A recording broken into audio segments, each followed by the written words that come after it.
Daghan sa mga tawo ang nakabalo unsay rason nganong si Jesus miyari sa kalibutan. Probably mayon kakaron nako nga miyari siya aron pagluwas sa tanang katawhan nga motuo kaniya. But karon igsoon ko taganti kag perspective. What is really the main agenda of Jesus aning kalibutan? Mingon si Jesus sa 1:10 ngang iyang katuyuan nga nung mayari siya ning kalibutana kay tungod tagaan kita niya o kinabuhi nga may katagbawan og madagayaon. O ngano man nga ang katuyuan sa atong Ginoo tagaan tag kinabuhi nga madagayaon og may katagbawan. Tungod kay kung atong balikan sa Genesis chapter 1 nga kung diin ang orihinal nga disenyo sa atong Ginoo ngadto sa iyang katawhan mao ang panalangin kanila. Sa diyang gipanalanginan sa Dios, sa Adan ug sa Eva, mingon ang Dios, be fruitful, multiply, and govern over all creation. Ang Dios mga igsoon, wala na to naghatag og mga panalangin o wala na to naghatag og katagbawan para lamang sa tong kagalingon.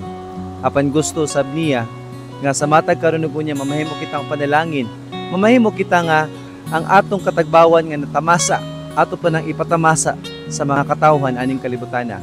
Apan tungod kay gidisusar sa tawo ang orihinal nga disenyo sa Dios pinaagi sa pagbuhat og mga kasalanan, ang tanan natong gibuhat aning kalibutana nahimong walay bili sa Dios.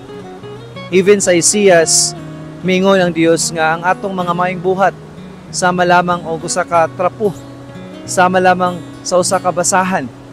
Tungod kay ang atong mga sala mooy naghugaw-hugaw niini.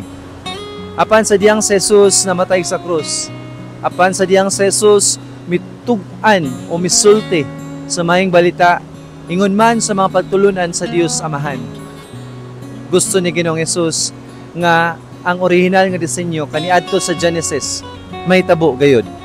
Mao nang si Jesus naghimo gayud siya og mga disipulo, naghimo gayud siya og mga tinun-an aron sa pagtudlo sa mga pagtulunan sa gingharian sa Dios ug ilang madawat ang tinuod nga katagbawan ug ang tinuod nga kadagayaon diya sa balang espiritu nga misulod ug namuhat sa ilang kinabuhi.